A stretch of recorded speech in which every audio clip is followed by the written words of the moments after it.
அருமை சொந்தங்களை இன்னைக்கு சொல்றாங்க பொங்கலுக்கு 3000 ரூபாய் கொடுத்துறோம். அவங்க பொங்கலுக்கு 3000 கொடுத்தோன்னே நம்ம அப்படியே கியூ கட்டி நின்று அவருக்கு ஓட்டு போடுவோம் முதலமைச்சர் அவர்கள் அந்த ஏசி அறையில் நம்புறாங்க.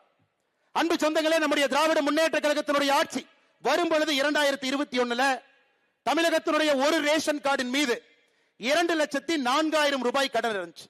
ஐயா நான் திரும்பவும் சொல்றேங்க ஐயா, இதை குறிப்பாக நம்முடைய சகோதரிகள் தாய்மார்கள் கேட்டுக்கிறாங்க. 2021 திமுக ஆட்சி வந்த பொழுது ஒரு ரேஷன் அட்டையின் மீது இருந்த கடன் 2,04,000 ரூபாய்.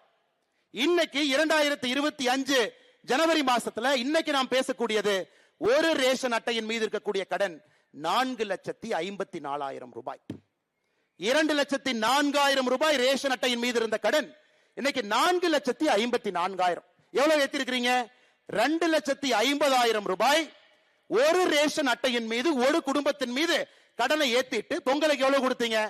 2026 22 0 பொங்கலுக்கு 1 ரூபாய் கொடுக்கல. 2023 எவ்வளவு கொடுத்தீங்க? 1000 ரூபாய். 2024 எவ்வளவு கொடுத்தீங்க? 1000 ரூபாய். 2025 எவ்வளவு கொடுத்தீங்க? 0. 2026 எவ்வளவு கொடுக்கறதா சொல்லிருக்கீங்க? 3000. மொத்தமா 5000 ரூபாயை கொடுத்துட்டு 2.5 லட்சம் ரூபாய் எங்க தலைமையில கடன் வச்சீங்கல்லங்க ஐயா. அதனாலதாங்க ஐயா திமுக நீங்க கில்லாடி. வெறும் 5000 ரூபாயை பொங்கல் என்று சொல்லிவிட்டு கொடுத்து விட்டு 2,50,000 ரூபாய் கடனை ஏற்றி வைத்திருக்கின்றீர்கள். இந்த கடனை திமுக முதலமைச்சர் கட்ட போறது இல்லைங்க ஐயா. நம்முடைய குழந்தைகள் உழைத்து கடனை கட்டணும். நம்முடைய பேர குழந்தைகள் வரை கடனை கட்டணும். 9,74,000 கோடி கடன் இந்திய சரித்திரத்தில் எந்த ஒரு மாநிலத்திலும் கூட இவ்வளவு கடன் யாரும் சரித்திரத்தில் பெற்றது கிடையாது. ஆட்சிக்கு வந்த பிறகு 5 லட்சம் கோடி ரூபாய் கடன் 4.5 ஆண்டுகளை வாங்கி இருக்கிறாங்க. என்ன பிரமாதம்! கடனை வாங்கி ஆட்சி நடத்திவிட்டு அந்த கடனிலையும் 60% வட்டியை கட்டுவதற்காக பயன்படுத்திவிட்டு என்ன தம்பட்டம் அடித்துக் கொண்டிருக்கின்றார்கள். எனக்கு முன்பு பேசிய தலைவர்கள் பேசினாங்க. நேத்து நம்முடைய அரசு அதிகாரிகளுக்கு ஒரு புதிய விதமான ஓய்வூதிய திட்டத்தை கொடுத்திருக்கிறாங்க.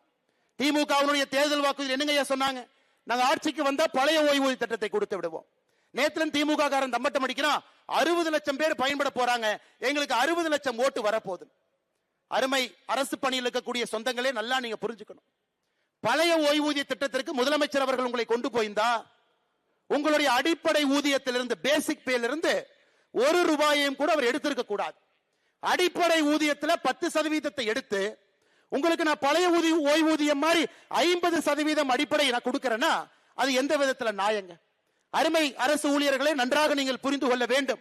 ஓட்ட பஸ்ல தான் இன்னைக்கு டிரைவர் கண்டக்டர் ஓட்டுறாங்க. எந்த நேரத்தில் பஸ்னுடைய எந்த டயர் கழண்டு போகும் யாருக்கு தெரியாது. அரசு பள்ளியிலே பணி செய்யக்கூடிய ஆசிரியர்கள் பிஞ்சு போன கூரையில பணி செய்யறாங்க. எனக்கு அரசு பணியில் இருக்கக்கூடியவர்களுக்கும் கூட நம்முடைய தேசிய ஜனநாயக கூட்டணி ஆட்சிக்கு வந்தால் மட்டும்தான் நீங்கள் வேலை செய்வதற்கு பாதுகாப்பான ஒரு இடத்தையே நம்மால் மட்டும்தான் கொடுக்க முடியும். அருமை சொந்தங்கள், அதனால என்ன நான் இதை உயர்த்திட்டேன் அதை உயர்த்திட்டேன் என்ன சொன்னாலும் கூட லெப்ட் பாக்கெட்ல இருந்து 10 ரூபாய் எடுத்து ரைட் பாக்கெட்டுக்குள்ள வைக்கிறது பேரு ஆட்சி இல்லைங்க ஐயா. இந்த பாக்கெட்ல எடுத்து கீழ் பாக்கெட்ல வைக்கிறது மீது ஆட்சி கிடையாது. அருமை சொந்தங்களை இதெல்லாம் நம்ம பேசணும். அமித்ஷாஜி அவர்கள் இங்க வந்திருப்பதற்கான காரணம் அடுத்த 90 நாட்கள் வீடு வீடாக வீதி வீதியாக தெருமுனை பிரச்சார கூட்டத்தில் இதையெல்லாம் ஒன்றொன்றாக எடுத்து சொல்லிக்கிட்டே வரணும்.